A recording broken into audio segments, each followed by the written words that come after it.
Here's one number to keep in mind during your next cell phone conversation: 50. According to Science News, a new experiment shows that spending 50 minutes with an active phone pressed up to your ear increases activity in the brain. When cell phones are on, they emit energy in the form of radiation that could be harmful, especially after years of cell phone usage. The human brain is sensitive to the electromagnetic radiation that is emitted from cell phones. Scientists who work on the study found a connection with brain activity. We wanted to find out what the students from the VMT have to say about this. Do you actually believe that too much cell phone exposure can cause damage to your brain? I think it can. There's a big possibility. It could damage your brain if you use it too much.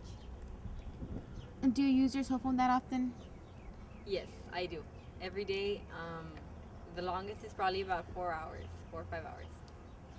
What do you think about all these types of discoveries about cell phone damages?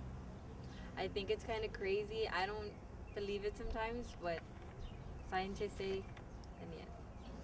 Do you actually believe that too much cell phone exposure can cause damage to your brain? Well, actually, yes, I do. If scientists say so, then yeah. And do you use your cell phone that often? Actually, I use it almost every second of my life. So, Why do you use it? well, I'm always texting and calling people just to communicate with people. Here's some advice to keep you safe from any exposure. First, use a headset or speakerphone mode.